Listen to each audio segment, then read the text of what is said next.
Good morning प्यारे बच्चों। तो आज एक नया lecture electric field and charges का PYQ हम लेकर के प्रस्तुत हैं। चलिए स्टार्ट करते हैं।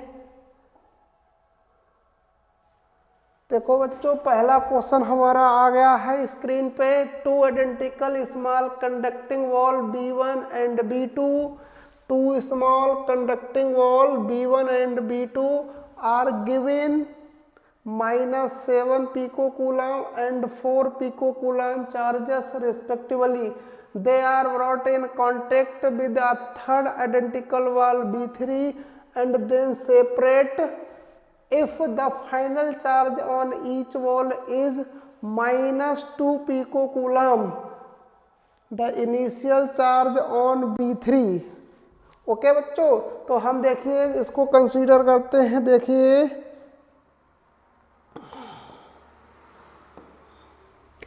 ये बॉल हमारा B1 हो गया और ये बॉल क्या है B2 है और ये बॉल हमारा B3 हो गया। ये हमारे पास 3 बॉल्स हैं B1 B2 एंड B3। ये बॉल्स आइडेंटिकल है। आइडेंटिकल का मतलब सेम साइज है इनका। क्या है? सेम साइज है। ठीक है, हमसे ये बोल रहा है कि मतलब B1 है उस पे 7 पिकोकूलम है एंड 4 पिकोकूलम चार्जेस। ओके, तो Q B1 is equal to हो गया -7 पिकोकूलम एंड Q B2 हो गया, बोलिए कितना है, 4 पिकोकूलम। ओके, तो हमसे बोला कि थर्ड चार्ज है, थर्ड जो बॉल है उस पर चार्ज कैलकुलेट कराया है। तो देखिए यहाँ पे बच्चों कौन सा कॉन्सेप्ट लगेगा, initial charge is equal to final charge. फिर हमसे ये बोल रहा है the final charge on each ball is -2 picocoulomb. तो हम यहाँ कौन सा कॉन्सेप्ट लगाएं, कंजर्वेशन ऑफ चार्ज। चार्ज हम यहाँ कंजर्व करा देंगे बच्चों। क्या कराएंगे? चार्ज कंजर्व कराएंगे। ठीक है, तो कंजर्व मीन्स क्या हो जाएगा, charge initial charge equal final charge. Okay, तो इनिशियल चार्ज बच्चों हम चेक करते हैं कितना है, -7 पिकोकूलम।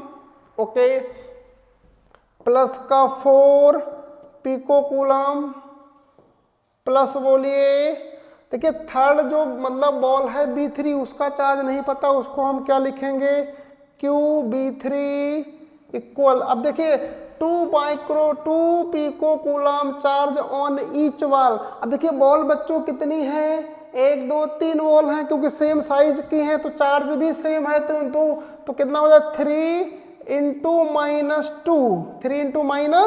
-2। तो देखिए बच्चों कितना हो गया ये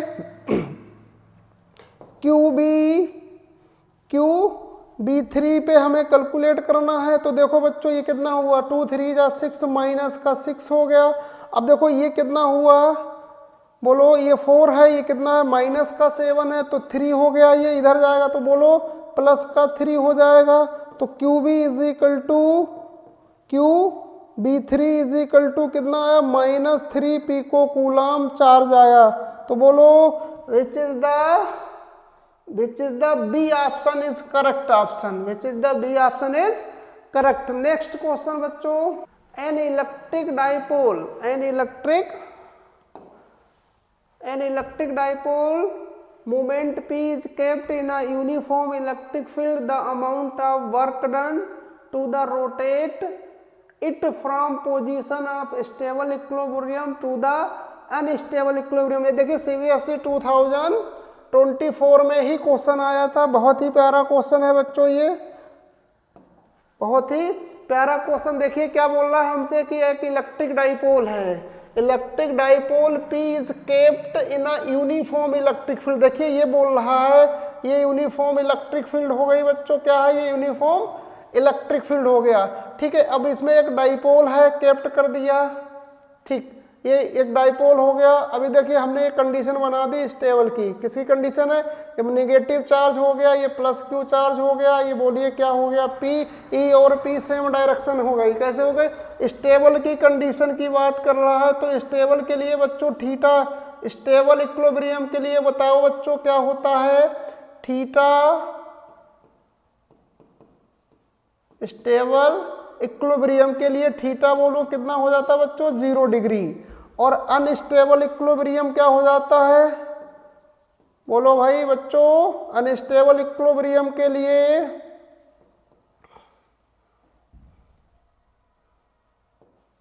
इक्विलिब्रियम के लिए बताइए, अनस्टेबल इक्विलिब्रियम के लिए थीटा 180 होता है। क्या होता है, 180 डिग्री।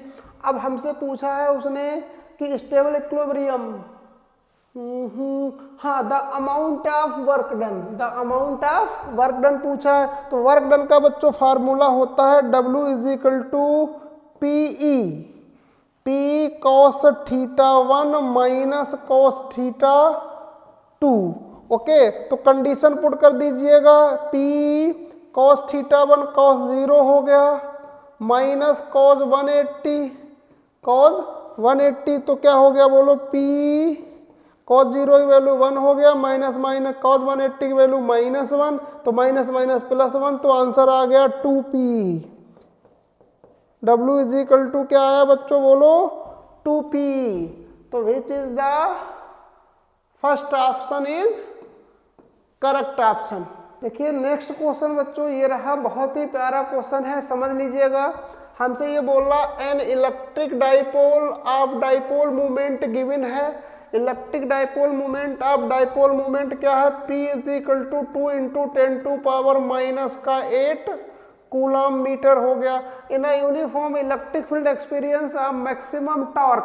देखिए टॉर्क की वैल्यू गिवन कर दी, टॉर्क गिवन कर दिया, मैक्सिमम टॉर्क की 6 × 10⁻⁻1 की बात कर रहा है, 6 × 10⁻⁻1 न्यूटन मीटर की बात कर रहा है, टॉर्क ये गिवन है, ठीक है। तो हमसे बोल रहा है the magnitude of electric field. अब देखो बच्चों, टॉर्क मैक्सिमम की बात की है, किसकी बात की है, मैक्सिमम टॉर्क। और मैक्सिमम टॉर्क का मीन्स आपको पता होगा कि हमको जब थीटा की वैल्यू 90 गिवन हो, कितना हो 90, तो 90 पे हमको बताइए मैक्सिमम टॉर्क। तो देखिए टॉर्क = क्या होता फार्मूला हमारा, PE sin थीटा। अगर थीटा की वैल्यू हम 90 पुट करेंगे, बोलो बच्चों क्या करेंगे 90, तो हमको मिलेगा PE sin 90, PE sin 90, sin 90 की वैल्यू 1 हो जाता, तो टॉर्क = क्या हो गया, अब ये मैक्सिमम टॉर्क आ गया PE। हमको कैलकुलेट क्या करना है बच्चों, E कैलकुलेट करना है, हमको क्या कैलकुलेट करना है, E। तो E = बताइए टॉर्क अपान क्या हो जाएगा, टॉर्क अपान P, टॉर्क अपान P आ गया बच्चों। अब देखो टॉर्क की वैल्यू गिवन है, डाइपोल मूवमेंट गिवन है, वैल्यू पुट की, आंसर लीजिए, देखिए क्या आएगा। टॉर्क की वैल्यू कितना है, 6 × 10⁻⁻1, ओके, अपान 2 × 10⁻⁻8। इसको इससे देखिए 2 3 जा 6, इसको ऊपर ले जाइएगा, पावर पॉजिटिव हो गई, तो 3 × 10⁻7 volt per metre, 3 × 10⁻7 volt per metre, which is the C option is correct. Okay, next question बच्चों देखिए, बहुत ही प्यारा क्वेश्चन आया, ये शायद लास्ट ईयर ही क्वेश्चन आया था, हाँ बिल्कुल सही बात है, ये लास्ट ईयर ही क्वेश्चन 2024 में, CBSE 2024 में आया था। देखिए बहुत ही प्यारा क्वेश्चन, ये हमसे ये कह रहा, an isolated point charge particle produced an electric field E at a point 3 metre away from it.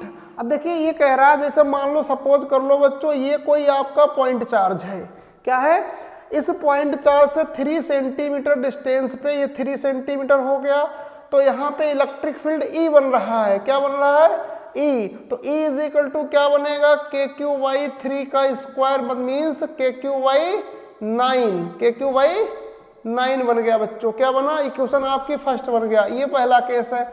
अब क्या कह रहा है question, the distance of the point eight which the field is E/4 will be. अब ये कह रहा है कि जो किस डिस्टेंस पे इलेक्ट्रिक फील्ड का मैग्नीट्यूड E/4 हो जाएगा, मतलब R कैलकुलेट करा रहा है।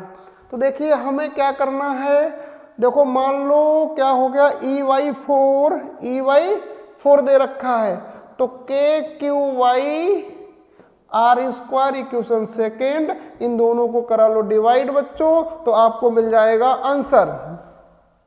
चलिए डिवाइड करते हैं, divide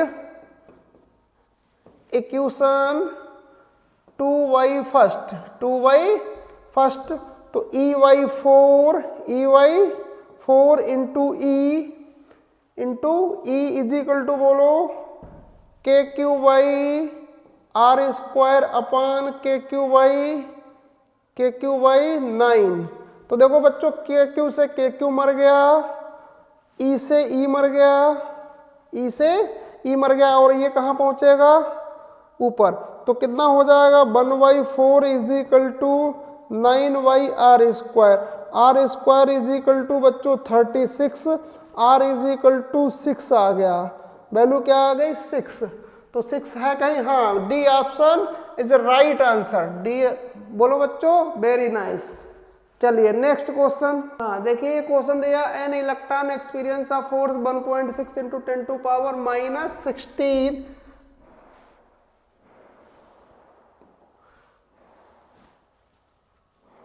10⁻⁻16 an electron experience a force 1.6 × 10⁻⁻6 Newton I cap. ये एफ की वैल्यू गिवन है इलेक्ट्रॉन पे जो इफेक्ट हो रहा है। तो बताइए बच्चों क्या दिया है, F is equal to 1.6 × 10⁻⁻16 newton I cap, क्या गिवन है, आई कैप, ठीक। An electric field E, and okay, an electric field E, the electric field E is, अच्छा ओके, इलेक्ट्रिक फील्ड E है और उसी E की वैल्यू पूछ रहा है, बहुत सही, वेरी नाइस, गुड क्वेश्चन। तो आप क्या करोगे बच्चों, एक फार्मूला देखिए, F is equal to QE होता है, क्या होता है, QE, Q को आप रिप्लेस करेंगे इलेक्ट्रिक चार्ज से, किससे रिप्लेस करेंगे, इलेक्ट्रिक चार्ज। देखिए विद साइन ले लीजिएगा क्योंकि क्वेश्चन में भी नेगेटिव शायद दे रखा है। चलिए चेक करते हैं, तो एफ ई की वैल्यू लगाइए, कितनी है, 1.6 × 10⁻⁻16 आई कैप दे रखा है, ठीक, इक्वल 1.6 × 10⁻⁻19 इलेक्ट्रॉनिक चार्ज लगा दीजिएगा। ओके, ई की वैल्यू कैलकुलेट करना है, देखिए 1.6 मार दीजिएगा। अब देखिए पावर सॉल्व कर लीजिए, कितना है, 16 है, ये कितना है, तो आंसर आएगा 1 × 10⁻³ माइनस का 1 × 10⁻³ चलिए यहाँ कितना 10⁻⁻16 I cap upon 10⁻⁻19 is equal to E. चलिए ऊपर ले जाइए तो कितना हो जाए 10⁻⁻3 1 × 10⁻³ I cap is equal to E. देखो ये आई कैप इसलिए आया बच्चों, आपको पता है कि जो इलेक्ट्रिक फील्ड, जो फोर्स का डायरेक्शन होता है वही डायरेक्शन इलेक्ट्रिक फील्ड का होता है, electric field always along to the force. तो इसके लिए ऑप्शन बोलिए, B option is correct option. Okay next question, बहुत ही देखिए प्यारा और इम्पोर्टेंट क्वेश्चन इसको हम बोलेंगे क्योंकि इस टाइप का लगभग हर साल क्वेश्चन बन ही जाता है। आपके बोर्ड एग्जाम में ऐसा एक क्वेश्चन बनेगा ही बनेगा, ये ध्यान रखना। देखिए हमसे क्या कह रहा है, 2 parallel large thin metal sheet have equal surface charge densities 26.4 × 10⁻⁻12 coulomb per metre square of opposite sign, ठीक, बहुत अच्छे। अब कह रहे हैं the electric field between these sheets. देखिए बच्चों, तो देखिए 2 सीट्स हम बना रहे हैं, एक सीट ये हो गई, तो हमारी एक सीट ये हो गई। देखो ये हमसे बोला पॉजिटिव चार्ज, क्योंकि अपोजिट साइन की बात कर रहा है, हमने ये प्लेट पॉजिटिव ले ली और ये प्लेट क्या ले ली, नेगेटिव ले ली। अब हमसे ये कह रहा है इस पे मान लो प्लस सिग्मा चार्ज है, इस पे माइनस सिग्मा। देखिए सरफेस चार्ज डेंसिटी हमने अपोजिट ले ली है, ठीक। अब हमसे कह रहा है कि the electric field between these seats is, अब देखो ये सीट दे रखी है तो इनके बीच इस पॉइंट पे इलेक्ट्रिक फील्ड कैलकुलेट करा रहा है। देखिए ये क्वेश्चन बहुत ही इंपॉर्टेंट है, इस टाइप का एक क्वेश्चन तो बन ही जाता है एग्जाम में, 100% क्वेश्चन बनता है इस टाइप के। लास्ट कई ईयर से इस टाइप का क्वेश्चन बनता हुआ आ रहा है। लास्ट ईयर तो 5 मार्क्स का बोल दिया था electric field due to plane sheet की वजह से, और साथ में एक न्यूमेरिकल इलेक्ट्रिक फ्लक्स का लगा दिया था। चलिए देखते हैं बच्चों, ये कैसा आपका पॉजिटिव प्लेट है, तो इस पॉजिटिव प्लेट की वजह से इस पी पॉइंट पे इलेक्ट्रिक फील्ड होगी अवे फ्रॉम सीट। तो अवे फ्रॉम सीट का मतलब क्या हो जाएगा बच्चों बताइए, तो इसकी वजह से इलेक्ट्रिक फील्ड कैसे बन गई, अवे फ्रॉम सीट मान लो E1 आ गई, ये क्या आ गई, E1 आ गई। और ये बच्चों नेगेटिव प्लेट है, तो नेगेटिव की वजह से मतलब electric field due to negative plate is toward the sheet, is toward the sheet, ये E2 आ गए। अब देखिए E1 and E2 are in the same direction, are in the same direction. बच्चों तो आपको पता होगा अगर दो वेक्टर एक ही डायरेक्शन में या सेम डायरेक्शन में तो हम उनको ऐड कर लेते हैं, तो E इज इक्वल टू हमको क्या मिलेगा, E1 प्लस E2 मिलेगा बच्चों, ओके। अब देखो ये सिग्मा, इस एक सिंगल प्लेट की वजह से इलेक्ट्रिक फील्ड कितना, सिग्मा बाई 2 एप्सिलॉन नॉट, बोलो बच्चों। और इसकी वजह से बोलो बच्चों कितना होगा, माइनस सिग्मा, माइनस क्यों, plus sigma by 2 epsilon not. देखिए डिनोमिनेटर सेम है, 2 एप्सिलॉन नॉट, ये 2 आ गया, 2 से 2 मर गया, बोलो सिग्मा बाई एप्सिलॉन नॉट हो गया। अब सिग्मा की आप वैल्यू पुट कर दीजिएगा, कितना है 26.4 into 10 to power -12 upon epsilon naught की वैल्यू 8.85 इंटू 10 टू पावर -12। देखो 10 टू पावर -12 तो कैंसिल आउट हो गया बच्चों। अब देखो ये कितना है 26 है और ये बच्चों कितना है 8.85 है, तो लगभग अगर हम जाएंगे तो 28 से जाएंगे 24, तो लगभग ये 3 के ही इक्वल आएगा। तो आंसर बताइए बच्चों क्या हो गया आपका, 3 न्यूटन पर coulomb, which is the D option is correct option, okay clear, okay. हाँ बच्चों ये ध्यान देना इस क्वेश्चन में,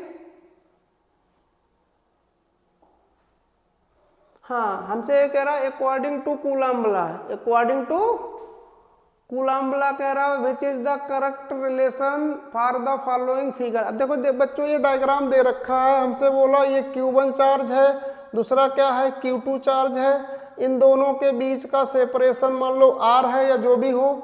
अब देखिए ये फोर्स F12 ऐसे लग रहा है और F21 ऐसे लग रहा। एक्चुअल में ये दोनों फोर्स एक दूसरे को अट्रैक्ट कर रहे हैं, Q1 Q2 क्या कर रहे हैं, अट्रैक्ट। अब ध्यान रखना बच्चों, अगर आपका यहाँ ध्यान रखना फार अट्रैक्टिव की बात हो, अट्रैक्टिव की बात हो तो अट्रैक्टिव फोर्स के लिए ध्यान रखना, अगर फोर्स आपका फोर्स का नेचर क्या है अट्रैक्टिव हो तो Q1 Q2 लेस देन 0 होगा। अगर रिपल्सन हो रहा हो, देखिए दोनों क्वेश्चन बता देने बच्चों, रिपल्सन हो रहा है तो Q1 Q2 ग्रेटर देन 0, ये बात ध्यान रखना, क्वेश्चन बन सकता है, तो इसलिए B option is correct option. देखिए बच्चों नेक्स्ट क्वेश्चन बहुत ही प्यारा क्वेश्चन है, ये क्वेश्चन शायद नीट में भी आ चुका है इस टाइप का, लेकिन ये क्वेश्चन देखिए थोड़ा सा रिवर्स किया है सीबीएसई ने। देखिए 2 हमसे बोला है 2 point charges placed in a medium of dielectric constant K। देखो K की वैल्यू गिवन कर दी, डाइलेक्ट्रिक कांस्टेंट K गिवन है, at a distance R between them, ठीक है बहुत सही। Experience an electrostatics force F। अच्छा ये कह रहा है हमसे, एक्चुअल में ये कह रहा है कि 2 point charge placed in a medium dielectric constant K, dielectric constant K R at the distance R between them experience an electrostatic force F, the electrostatic force between them in a vacuum in the same distance. देखिए इस type का question ये इन्होंने CBSE ने question को reverse किया है। Actual में ये क्वेश्चन देखिए कैसे बनता है। हमसे क्वेश्चन ये पूछता है कि जो मतलब two charges are placed in a vacuum then act the force F and when dielectric constant introduce between the charges then the new force become. अब देखिए यहाँ क्वेश्चन इन्होंने चेंज किया है बच्चों, कोई बात नहीं, अच्छा क्वेश्चन है, समझिएगा। आप भी चेंज हो जाइए, कोई ऐसी बात नहीं है क्वेश्चन में।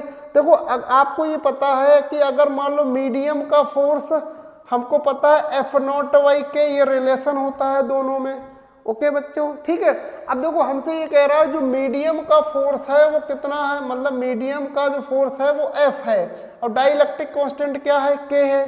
तो ये बच्चों हो गया F, ये क्या हो गया F, ठीक। और हमसे कहा ये F0 है और ये K की वैल्यू डाल दो, यहाँ कितनी है 5 है। तो F0 इज इक्वल टू बच्चों क्या हो गया 5F।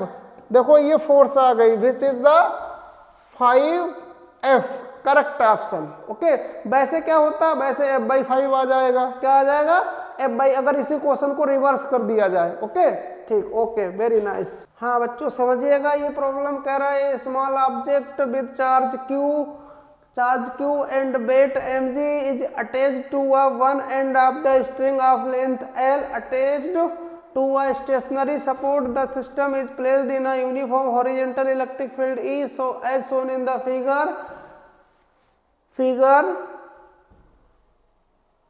ठीक।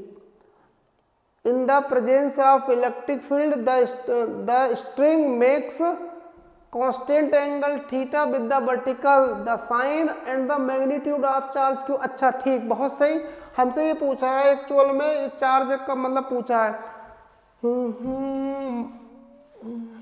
मान लो ये यहाँ क्या है, चलिए बच्चों डायग्राम हम नीचे बनाएंगे, समझते रहना।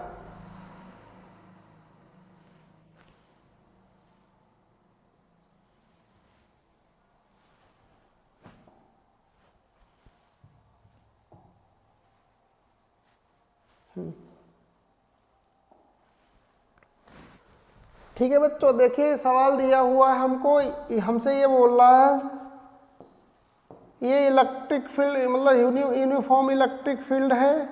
चलिए ये ई यूनिफॉर्म इलेक्ट्रिक फील्ड है, वर्टिकल से ये एंगल थीटा बना रहा है, ये एंगल थीटा हो गया, ठीक। मान लो ये चार्ज हो गया Q, इसका मास है तो उसकी वजह से mg आएगा, क्या आएगा mg। अगर ये वर्टिकल से थीटा तो ये बच्चों अगर क्या ये भी थीटा होगा, ये टेंशन हो गई, ठीक है, क्योंकि ये z बन गया, z का क्या हो गया, ये एंगल सेम होगा, ये इसका अपोजिट एंगल हो गया, ठीक, बहुत सही। अब देखो टी के कर लो दो कंपोनेंट, यहाँ क्या हो जाएगा t cos थीटा, इसका परपेंडिकुलर कंपोनेंट क्या आएगा t sin थीटा। अब देखिए यहाँ पे इस पे एक इलेक्ट्रिक फील्ड क्या करेगी, चार्ज पे फोर्स लगाएगी, बोलो तो कितना फोर्स आएगा Fe, ये आ गया, ठीक है बच्चों। तो इस क्यू पे देखिए यहाँ वर्टिकल इक्विलिब्रियम हो गया, FBD बन गए, बैलेंस कर लो। t cos थीटा कौन बैलेंस कर रहा है बच्चों, t cos थीटा को mg बैलेंस कर रहा है, इक्वेशन फर्स्ट हो गई। सेकेंड इक्वेशन देखो बच्चों क्या हो जाएगा, t sin theta is equal to क्या हो जाएगा Fe, क्या हो जाएगा Fe, और Fe को आप रिप्लेस कर दोगे QE से, t sin theta is equal to QE, equation हो गई सेकेंड। इक्वेशन क्या हो गई बच्चों सेकेंड, डिवाइड कर लो, डिवाइड 2 बाई फर्स्ट तो t sin theta upon t cos theta is equal to QE upon बोलो बच्चों mg, क्या आ गया mg, t से t मर गया, बोलो बच्चों t से t मर गया, ठीक। अब हमसे क्या पूछा, इस q का मैग्नीट्यूड निकालना, बोलो साइन अपान कॉस क्या हो गया tan थीटा, यहाँ क्या आ जाएगा mg इक्वल आ गया QE। अब देखिए इसको और सिंप्लीफाई करेंगे, यहाँ देख लो बच्चों क्या आ जाएगा, बोलो Q is equal to mgy, बोलो mgy/e tan theta, mgy/e tan theta. ये आपका ऑप्शन आया, देखिए बच्चों है कहीं पे mg/e sign mg/e tan theta और mg/e टेन थीटा। देखिए यहाँ पे दो ऑप्शन दे रखे हैं बच्चों।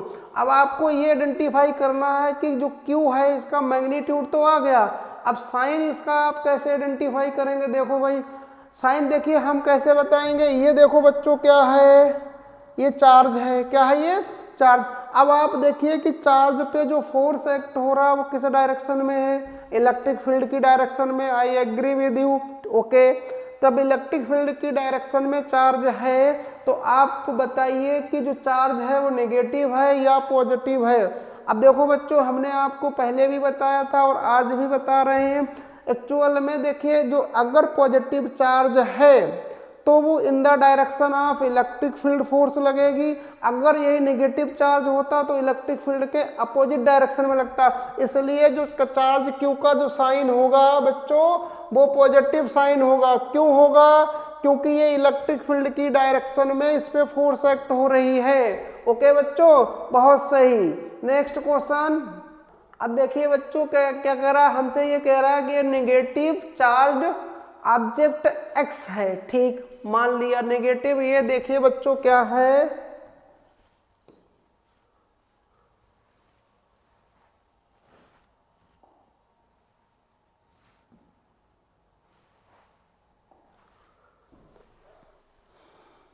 देखिए बच्चों क्या कह रहा है हमसे, नेगेटिव जो चार्ज ऑब्जेक्ट, मान लो ये नेगेटिव चार्ज ऑब्जेक्ट एक्स हो गया, ठीक ये एक्स हो गया, इस पे चार्ज कैसा हो गया, ये एक्स है, ये नेगेटिव चार्ज हो गया।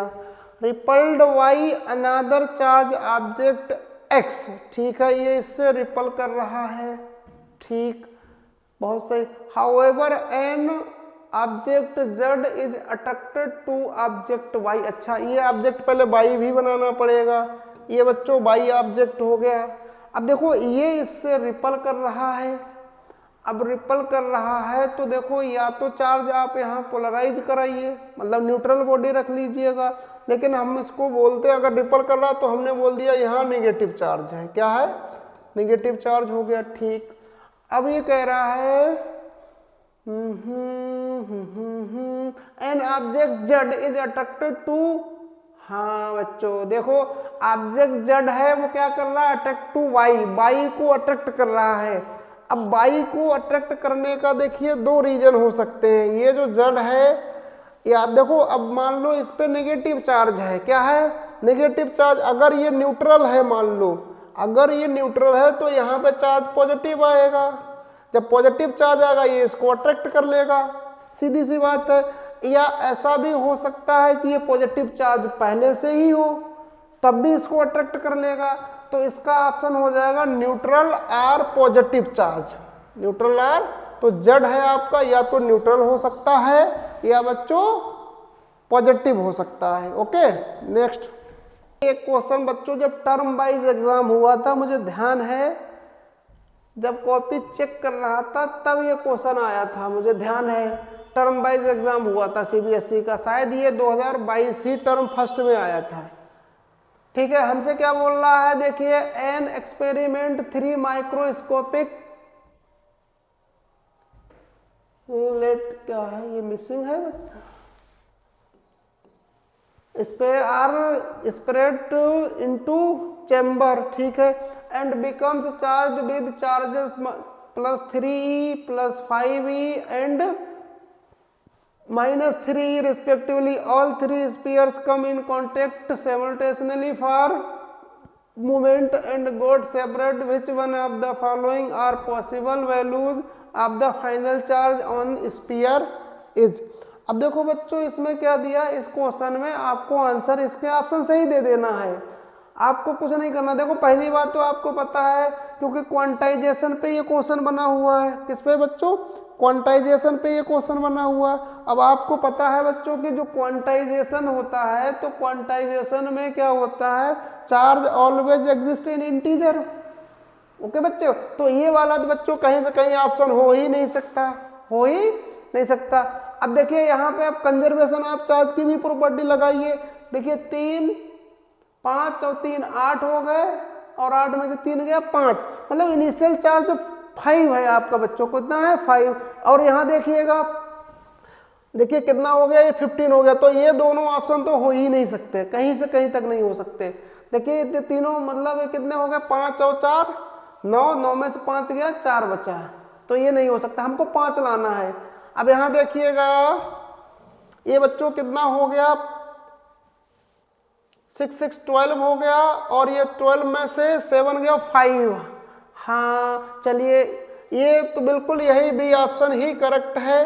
क्यों, बाकी इसको देख लीजिएगा कितना है, 7 5 12, 12 में से 8 गए 4, ये भी नहीं हो सकता क्योंकि हमको चार्ज कितना लाना है, 5। तो हमने देखो यहाँ क्या लगाया, initial charge equal final charge. बच्चों क्या लगाया, इक्वल फाइनल चार्ज। ठीक है, अब देखो इनिशियल चार्ज हमारे पास कितना है बच्चों, देखिए 3 + 5 - 3, 3 से 3 मर गया तो 5 है। कितना है, 5 है। अब देखो इसमें हम देखते हैं तो ये तो हो ही नहीं सकता है, इसमें कितना आ रहा है बच्चों, 4 5 9, 9 में 4 आ रहा है, ये भी नहीं हो सकता है, इसमें भी नहीं। तो इसलिए हमारा कौन सा है, ये B option is correct option. Okay, next question 2022 term first, बहुत ही प्यारा क्वेश्चन बनाया। देखिए हमसे ये कहा उसने 3 चार्जेस हैं, कितने चार्जेस हैं, 3 चार्जेस हैं, Q - Q and Q0 are placed shown in the figure, the magnitude of net force on the charge Q0 at point O। देखो बच्चों हमसे ये बोला है, ये O पॉइंट है, इस O पॉइंट पे एक टेस्ट चार्ज रख दिया इन्होंने Q0। अब यहां से ये डिस्टेंस देखिए, ये पॉजिटिव Q चार्ज है बच्चों, क्या है, पॉजिटिव Q चार्ज है, इसकी वजह ये डिस्टेंस देखो ये है A, और यहाँ पे एक इन्होंने रख दिया एक नेगेटिव चार्ज, इसका डिस्टेंस है A, ये डिस्टेंस A है। और हमसे बोला इस Q0 पे फोर्स कितना एक्ट होगा, इसको आप कैलकुलेट कीजिए। चलो देखते हैं भाई, ये कैसा है बच्चों, पॉजिटिव चार्ज है, तो इसकी वजह से इसके फोर्स कैसे आएगा बोलो, इसकी वजह से बच्चों फोर्स ये कितना आएगा, force on Q0 due to Q। तो बोलिए बच्चों कितना आएगा बताइए, इसकी वजह से फोर्स आ जाएगा, बोलो F1 मान ले रहे हैं हम इसको, फोर्स KQ0/A², ये फोर्स आ गया बच्चों। ये नेगेटिव चार्ज है तो इसकी वजह से टूवर्ड दी फोर्स आएगी बच्चों, ये फोर्स आ गई कितनी, F2 मान लो इसको, F2 = KQ/Q0/A²। देखो सेपरेशन सेम है, सेपरेशन। अब हमसे नेट फोर्स पूछा है, देखो इन दोनों के बीच एंगल कितना है बच्चों, 90 डिग्री है, कितना है, 90 डिग्री एंगल है। अब 90 डिग्री है तो इन दोनों का नेट ये आएगा, F नेट ये आ गया। अब देखो या तो आप F नेट कैलकुलेट कर लो सीधी सी, या तो आप डायरेक्ट, आपको पता ही होगा अगर मान लो दोनों फोर्स इक्वल हैं तो उनके बिटवीन एंगल 90 है, तो रिजल्टेंट फोर्स F√2 हो जाएगा। चलिए कोई बात नहीं, हम कैलकुलेट करेंगे। तो देखो बच्चों F नेट इक्वल √ बोलो F1² + F2² + 2F1 F2 cos 90। अब देखो बच्चों cos 90 की वैल्यू होती है 0, तो 0 × समथिंग 0, तो ये टर्म हो गई 0। अब F नेट इक्वल, अब देखो F1 = F2 है, F1 इक्वल क्या है, F2 है, तो यहाँ क्या हो जाएगा बच्चों, F1² + F1², तो ये कितना हो गया बच्चों, √2F1²। अब देखो F1² बाहर आ गया तो F1√2 आ गया, F1 की वैल्यू लगा दो KQ0/A²√2। अब देखिए ऑप्शन है, बिल्कुल है, बिल्कुल बात सही, KQ0/√2 KQ0/A²। ये बच्चों क्या दिया है, ये ऑप्शन आपका करेक्ट ऑप्शन है। ओके, बहुत ही प्यारा क्वेश्चन, मजा आया बच्चों। ठीक, नेक्स्ट ऑब्जेक्ट है charge 1 coulomb and gain 5 electrons. ठीक, बहुत सही। The net charge on the, अब देखो बच्चों हमसे ये बोल रहा है जो Q1 है चार्ज वो गिवन है 1 कूलम है, ठीक है, और ऑब्जेक्ट उसने इतने इलेक्ट्रॉन और गेन कर लिए, मतलब नंबर ऑफ इलेक्ट्रॉन गेन कर लिए 5 × 10⁻18 इलेक्ट्रॉन गेन किए हैं। और देखिए गेन किए हैं इसने तो इस पे ठीक है, अब गेन किए हैं तो क्यों, अब चार्ज निकाल लो, Q2 इज इक्वल टू आप Ni लगाओगे, क्या लगाओगे, Ni, N की वैल्यू कितनी है बच्चों 5 इंटू 10 टू पावर 18 हो गया, E की value 1.6 into 10 to power minus 19 हुआ, 16 बोलो बच्चों, 16 5 जा 80 हो गया, कितना हो गया 80, एक के बाद पॉइंट लगा दीजिएगा। पावर देखो बच्चों कितनी हो गई ये, पावर कितनी बची, -1, तो इसको क्या लिख लो 0.8। अब देखो Q2 जो है इसने इलेक्ट्रॉन गेन किया था तो इसलिए नेगेटिव चार्ज आएगा, क्या आएगा नेगेटिव। अब नेट चार्ज निकाल लो बच्चों, तो Q net is equal to Q1 plus Q2 हो जाएगा, तो Q1 की वैल्यू कितना 1 है, माइनस देखो ये नेगेटिव है तो 0.8 आ गया 1 में से 0.8 घटाओगे तो बच्चों कितना आएगा, देखो एक ही ऑप्शन ऐसा है, बोलो 0.20 coulomb, which is the right option. Okay, derivation आ गया। देखिए बहुत ये क्वेश्चन डेरिवेशन पूछा जाने वाला एग्जाम में, हर साल ये क्वेश्चन लगभग कोई ना कोई डेरिवेशन बन ही जाता है, लेकिन सीबीएसई का ये रूल है।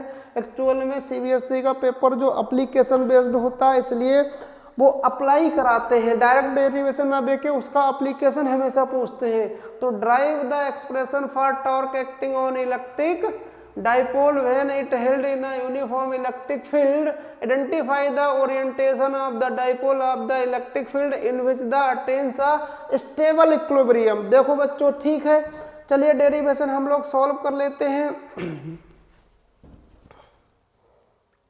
हमसे ये पूछा है भाई, देखो ये यूनिफॉर्म इलेक्ट्रिक फील्ड है बच्चों, क्या है ये यूनिफॉर्म इलेक्ट्रिक फील्ड है। हमने यहाँ मान लो डाइपोल प्लेस्ड कर दिया और हॉरिजेंटल से थीटा एंगल बना रहा है, किस एंगल पे बच्चों, थीटा एंगल पे है, किस एंगल पे, थीटा एंगल पे, ठीक है। अब देखो बच्चों ये नेगेटिव चार्ज हो गया और ये क्या हो गया, पॉजिटिव चार्ज हो गया, ठीक है। अब देखो पॉजिटिव चार्ज है तो इसकी वजह से फोर्स लगेगा in the direction of electric field, in the direction of electric field Q. अब ये बच्चों नेगेटिव चार्ज है तो नेगेटिव चार्ज की वजह से जो फोर्स आएगा वो opposite to the electric field आएगी बच्चों, क्यू ई आ गया, ठीक।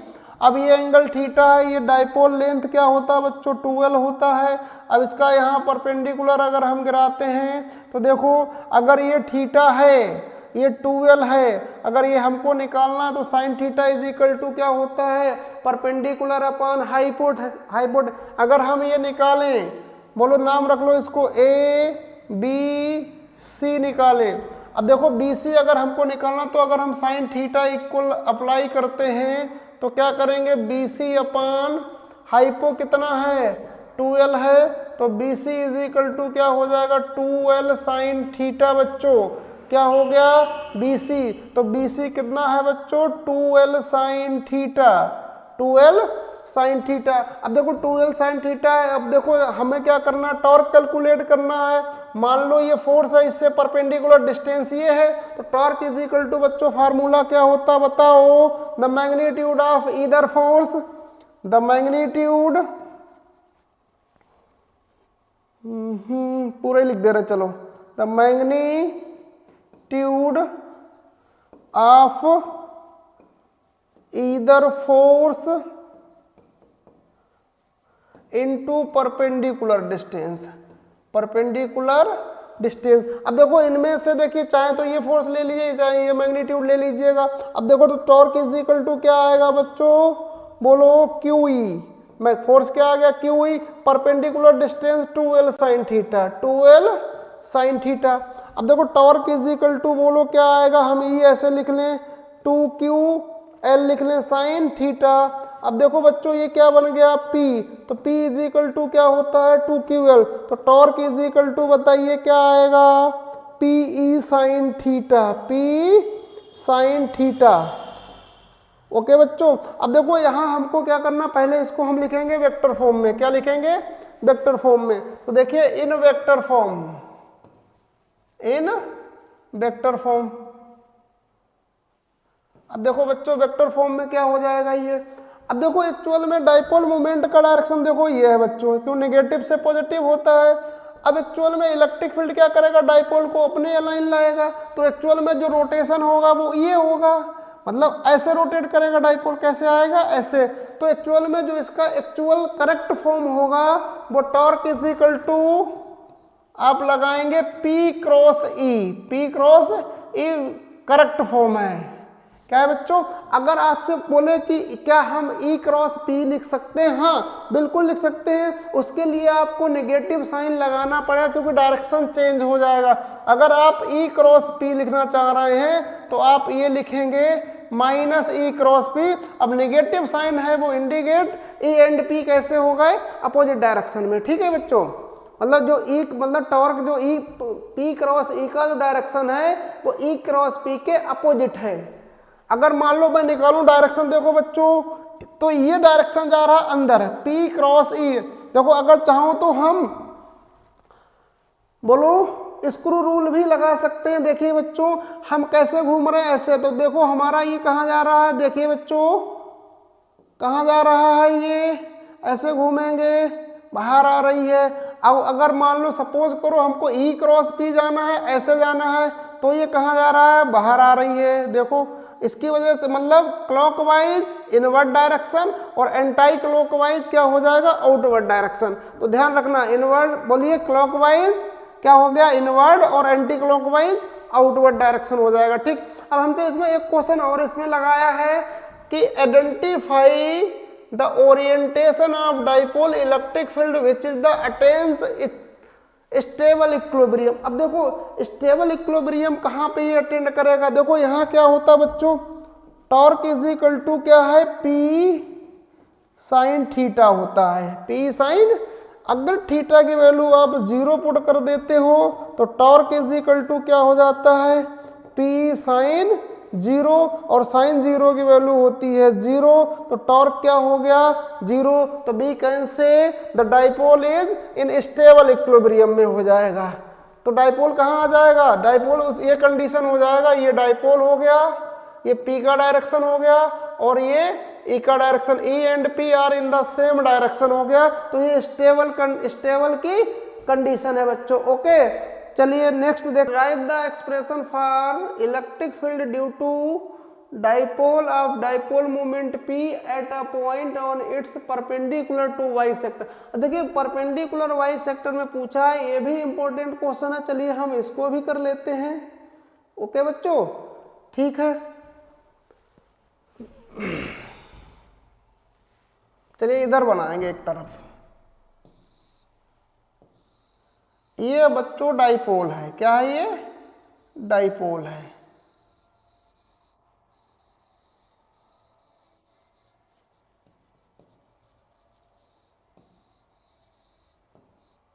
ये डाइपोल हो गया बच्चों, क्या है, मोटा बहुत हो गया। चलो इसको रब करेंगे।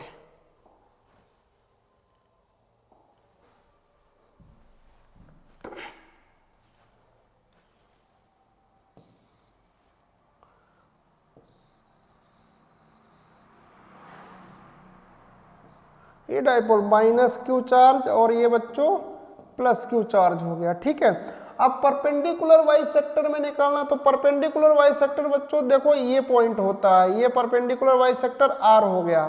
ठीक है बच्चों, अब देखो डाइपोल है, डाइपोल लेंथ 12 होता है, तो ये क्या हो गया, एल हो गया, ये भी क्या हो गया, एल हो गया। ध्यान देना बच्चों, इंपॉर्टेंट डेरिवेशन है, पूछ लेते हैं ये। ठीक है, अब हमारा ये P पॉइंट हो गया। अब देखो इस P पॉइंट पे दो इलेक्ट्रिक फील्ड आएंगे, due to positive charge and due to negative charge. ठीक है, इसको नाम रख लो बच्चों A और B, ये हमने नाम दे दिया। अब देखो ये प्लस क्यू चार्ज है, इसकी वजह से इलेक्ट्रिक फील्ड कैसी बनेगी, away from charge, away from charge. तो ये इलेक्ट्रिक फील्ड आ गई, मान लो E1 बोल दे रहे हैं हम इसको, E1 बोल दे रहे हैं। ठीक है, और इसकी वजह से देखो टूवर्ड दी, बोलो इसकी वजह से इलेक्ट्रिक फील्ड क्या बनेगी, टूवर्ड दी चार्ज। ये एंगल थीटा हुआ बच्चों, ये एंगल क्या है, थीटा है, तो ये भी थीटा ही होगा। अब देखो यहाँ ध्यान दो, ध्यान दीजिए, ये इलेक्ट्रिक फील्ड यहाँ कितनी आ गई, E2। अब देखो ये एंगल कितना हो गया, ये भी थीटा हो गया। अब E1 के कर लो बच्चों दो कंपोनेंट, E1 के दो कंपोनेंट, देखो इधर क्या आ जाएगा बोलो E1 कॉस थीटा और इसका परपेंडिकुलर बच्चों क्या आएगा E1 sine theta, E1 sine theta आ गया। ठीक है, अब देखो ये E2 है तो ये भी एंगल थीटा है, तो E2 के भी दो कंपोनेंट, इधर क्या आएगा बोलो E2 cos theta, E2 cos theta है। इसका परपेंडिकुलर कंपोनेंट क्या आया बच्चों E2 sine theta, E2 sine theta. अच्छा एक बात और देख लो, ये डिस्टेंस r है, ये l, तो ये कितना हो जाएगा under root R square plus L square हो जाएगा। अब देखो इलेक्ट्रिक फील्ड अगर हम P पॉइंट पे देखते हैं बच्चों, कहाँ P पॉइंट पे, तो देखो प्लस क्यू की वजह से कितना आएगा electric field, field due to plus Q charge, due to plus Q charge. बोलो बच्चों क्या आएगा E1 is equal to K Q by under root R square plus L square का होल स्क्वायर, स्क्वायर से रूट मर जाएगा, तो बोलो E1 is equal to K Q by are square plus L square. अब देखो नेगेटिव साइन की वजह देखें तब भी इतना ही आएगा, ड्यू टू नेगेटिव साइन देख लो, due to minus Q charge की वजह से बच्चों क्या आएगा बोलो, अब देखो नेगेटिव चार्ज की वजह से E2 आएगा बच्चों, कितना आएगा K Q by R square plus L square. अब देखो डायरेक्शन इसकी मैं देखता हूं तो इसकी डायरेक्शन क्या है बीपी डायरेक्शन है, बोलो ये किस डायरेक्शन में जा रहा है बीपी डायरेक्शन में जा रहा है। अगर मैं इसकी डायरेक्शन देखूं तो ये किस डायरेक्शन में आ रहा है एपी डायरेक्शन में। एक्चुअल में क्या है बच्चों E1 and E2 E1 and E2 are equal magnitude, E1 and E2 magnitude wise equal है, बट डायरेक्शन वाइज क्या है बच्चों अपोजिट है। ठीक है, अब देखो हम क्या करें, रिजल्टेंट हमको कहाँ से मिलेगा बच्चों, ये मिलेगा रिजल्टेंट, बताओ देखो E1 sin theta and E2 sin theta will cancel to each other because magnitude equal magnitude and opposite direction, इसलिए क्या हो जाएंगे E1 sin theta and E2 sin theta क्या हो जाएंगे will cancel to each other। Okay, तो क्या मिलेगा E1 cos theta and E2 cos theta will add up, ये ऐड हो जाएंगे। तो हम कहाँ कैलकुलेट करें, देखो यहाँ करेंगे बच्चों, ध्यान देना, देखो रिजल्टेंट E हमको परपेंडिकुलर मिलेगा E1 cos theta plus E2 cos theta. अब बच्चों E1 इक्वल क्या है E2 है, E1 इक्वल E2 है, तो हम क्या लिख सकते हैं E perpendicular is equal to 2E1 cos theta, 2E1 बच्चों E1 की वैल्यू पुट कर दो, कितना है 2 K Q by R square plus L square. अब देखो cos थीटा की वैल्यू इस ट्रायंगल का यूज कर लो बच्चों, ये पूरे ट्रायंगल का यूज करके cos थीटा की वैल्यू बताओ क्या आएगा। अब देखो बच्चों cos theta is equal to आएगा आपका, अब देखो ये क्या है आपका L है और ये क्या है L Y under root R square plus L square आ गया। ठीक है, अब ये वैल्यू आप यहाँ पुट कर दो तो क्या आएगा L upon under root R square plus L square, simplify कर लो तो E परपेंडिकुलर इक्वल बच्चों क्या आया बोलो K into 2QL, K into 2QL। अब देखो बच्चों इसकी पावर 1 है, इसका पावर रूट लोगे, रूट की पावर हाफ आ जाएगी, तो इसका कितना आ जाएगा बच्चों बोलो R square plus L square की पावर 3/2, 3/2। अब बेटा यहाँ कंडीशन अप्लाई कर लो, क्या करोगे कंडीशन अप्लाई कर लो, तो देखो बच्चों क्या आएगा E परपेंडिकुलर P, देखो P इज इक्वल टू क्या हो जाता है 2QL होता है, ये अप्लाई कर दो तो KP आ गया, क्या आ गया KP by are square plus L square की पावर 3/2। अब यहाँ कंडीशन अप्लाई करोगे फार शॉर्ट डाइपोल की, फार शॉर्ट डाइपोल की कंडीशन अप्लाई करो तो क्या हो जाएगा बोलो L हो जाएगा मच आर तो r square plus L square nearly equal r square. तो ई परपेंडिकुलर बोलो बच्चों क्या आएगा, k p by are square into power 3/2, 2 से 2 मर गया, बोलो बच्चों E perpendicular is equal to k p by r cube, k p by r cube ये आया है बच्चों। अच्छा एक बात बताओ बच्चों, रिजल्टेंट किधर मिल रहा है, इधर मिल रहा है, डाइपोल पी किधर है, इधर है, दोनों कैसे हैं, अपोजिट डायरेक्शन में है, कैसे हैं? अगर मैं इसको वेक्टर फॉर्म में लिखना चाहूँ तो कैसे लिखूंगा, E perpendicular is equal to minus k p by r cube, ये ध्यान देना बच्चों, ये इसका वेक्टर फॉर्म हो गया। ठीक है बच्चों, तो अब आज के लिए इतना ही, बाकी मिलेंगे नेक्स्ट लेक्चर में। Okay, all the best.